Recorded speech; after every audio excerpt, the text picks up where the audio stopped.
इस वक्त प्रधानमंत्री नरेंद्र मोदी के मन की बात के कार्यक्रम का। इस बार मन की बात की शुरुआत देश की एक ऐसी ही बहुत बड़ी उपलब्धि से करते हैं। साथियों, भारत ने विज्ञान को हमेशा देश की प्रगति से जोड़कर देखा है। इसी सोच के साथ हमारे वैज्ञानिक सिविल न्यूक्लियर प्रोग्राम को आगे बढ़ा रहे हैं। उनके प्रयासों से यह कार्यक्रम राष्ट्र निर्माण में अहम योगदान दे रहा है। इससे हमारी इंडस्ट्रियल ग्रोथ को, एनर्जी सेक्टर को, हेल्थ केयर सेक्टर को बहुत लाभ हुआ है। खेती किसानी से लेकर आधुनिक इनोवेटर्स को भी भारत के सिविल न्यूक्लियर प्रोग्राम ने बहुत मदद की है। साथियों, कुछ ही दिन पहले हमारे न्यूक्लियर साइंटिस्ट ने एक और बड़ी उपलब्धि से भारत का गौरव बढ़ाया है। तमिलनाडु के कलपक्कम में फास्ट ब्रीडर रिएक्टर ने क्रिटिकलिटी हासिल कर ली है। दरअसल क्रिटिकलिटी वह स्टेज है जिसमें रिएक्टर पहली बार self sustaining nuclear chain reaction में सफलता हासिल करता है। इस स्टेज का मतलब है रिएक्टर का ऑपरेशन फेज में पहुंचना। भारत की न्यूक्लियर एनर्जी जर्नी में एक ऐतिहासिक माइलस्टोन है।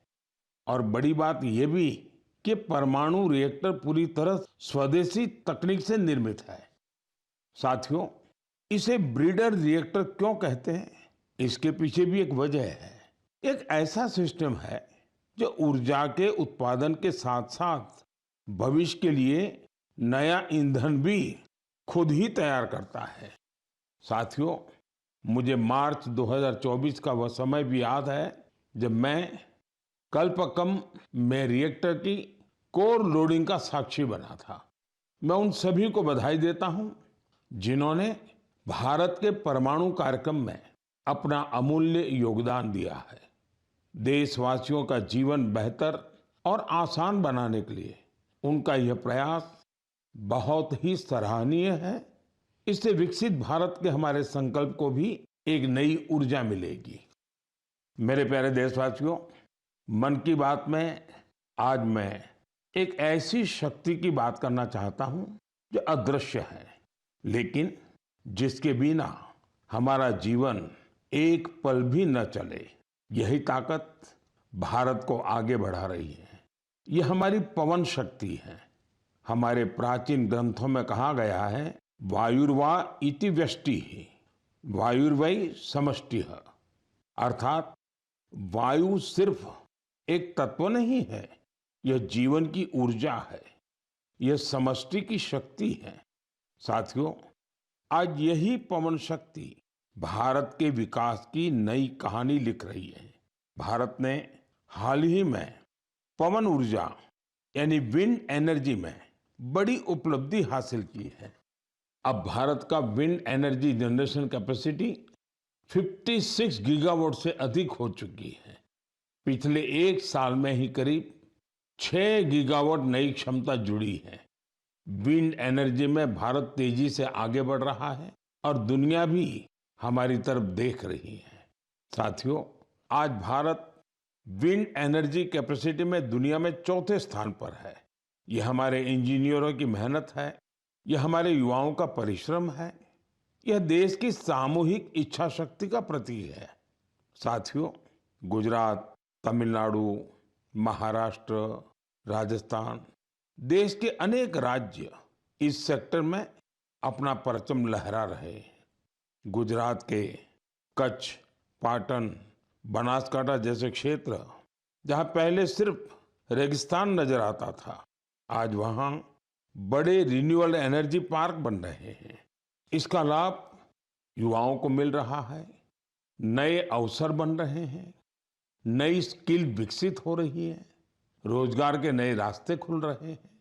साथियों, भारत के विकास के लिए सौर और पवन ऊर्जा जरूरी है। ये सिर्फ पर्यावरण की बात नहीं है, ये हमारे भविष्य की सुरक्षा है। इसमें हम सब की भूमिका है। हमें बिजली बचानी है, हमें स्वच्छ ऊर्जा, क्लीन एनर्जी अपनानी है। देश में हर स्तर पर ऐसे प्रयास जरूरी हैं, क्योंकि इन्हीं से बड़ा बदलाव आता है। साथियों, मई महीने की शुरुआत एक पावन अवसर के साथ होने जा रही है। कुछ ही दिनों में हम बुद्ध पूर्णिमा मनाएंगे। मैं आप सभी देशवासियों को अपनी अग्रिम शुभकामनाएं देता हूं। भगवान गौतम बुद्ध का जीवन संदेश आज भी उतना ही प्रासंगिक है। उन्होंने हमें सिखाया है कि शांति हमारे भीतर से शुरू होती है। उन्होंने बताया है कि स्वयं पर विजय सबसे बड़ी विजय होती है। आज दुनिया जिस तरह के तनावों और संघर्षों से गुजर रही है, ऐसे समय में बुद्ध के विचार और भी अहम हो गए हैं। साथियों, दक्षिण अमेरिका के चिली में एक संस्था भगवान बुद्ध के विचारों को आगे बढ़ा रही है। लद्दाख में जन्मे ड्रपपोन ओजेर रिनपोछे के मार्गदर्शन में काम हो रहा है। यह संस्था ध्यान और करुणा को लोगों के जीवन से जोड़ रही है। कोची गुआज घाटी में बना स्तूप लोगों को शांति का अनुभव कराता है। वाकई यह देखकर गर्व होता है। भारत की प्राचीन धारा दुनिया तक पहुंच रही है। दूर दराज के लोग भी इससे जुड़ रहे हैं। साथियों, बौद्ध परंपरा हमें प्रकृति से जुड़ना भी सिखाती है। भगवान बुद्ध को ज्ञान एक वृक्ष के नीचे मिला था। प्रकृति हमारे जीवन का अभिन्न हिस्सा है। देश में भी ऐसे प्रयास हो रहे हैं। कर्नाटका में कर्मा मोनेस्ट्री इसका अच्छा उदाहरण है। यह मठ एक जीवंत वन क्षेत्र है जो 100 एकड़ में फैला है। इस वन में 700 से अधिक देसी वृक्षों को संरक्षित किया गया है। साथियों, बुद्ध का संदेश सिर्फ अतीत नहीं है, यह आज भी प्रासंगिक है और भविष्य के लिए भी जरूरी है।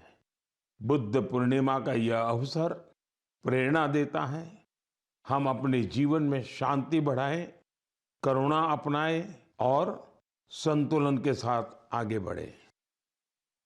मेरे प्यारे देशवासियों, आप सभी जानते हैं हमारे देश में अब 23 जनवरी यानी नेताजी सुभाष की जयंती से लेकर 30 जनवरी यानी गांधी जी की पुण्यतिथि तक गणतंत्र का महोत्सव मनाया जाता है। इसी महोत्सव का अहम हिस्सा होता है बीटिंग रिट्रीट। आज मैं आपसे बीटिंग रिट्रीट की चर्चा कर रहा हूं, क्योंकि इसके पीछे खास वजह है। साथियों, आपने देखा होगा यह समारोह अलग अलग बैंड्स की विविध संगीत परंपराओं को दर्शाता है। बीते कुछ सालों से इसमें भारतीय संगीत का समावेश बढ़ा है और ये देश के लोगों को भी बहुत पसंद आ रहा है। इस साल की बीटिंग रिट्रीट सेरेमनी भी बहुत यादगार रही थी। एयरफोर्स, आर्मी, नेवी और सीएपीएफ के बैंड्स ने बहुत ही अच्छी परफॉर्मेंस दी थी। साथियों, शानदार म्यूजिक के साथ साथ जानदार फॉर्मेशंस का ये कार्यक्रम सबका ध्यान खींचता है। एयरफोर्स बैंड ने सिंदूर फॉर्मेशन बनाया, नेवल बैंड ने मत्स्य यंत्र फॉर्मेशन बनाया, वही आर्मी बैंड के परफॉर्मेंस में वंदे मातरम के 150 साल और क्रिकेट में भारत की सफलता को भी दर्शाया गया। साथियों, बीटिंग रिट्रीट के बीते जाने के बाद ये सारी मेहनत, ये उपलब्धि धीरे धीरे ओझल हो जाती थी। देखिए इंडिया डेली 24/7 अब आपके स्मार्ट टीवी पर। इंडिया डेली मौजूद है सभी डिजिटल प्लेटफॉर्म पर लाइव और लगातार। इंडिया डेली 24/7 हर दिन राष्ट्र को समर्पित।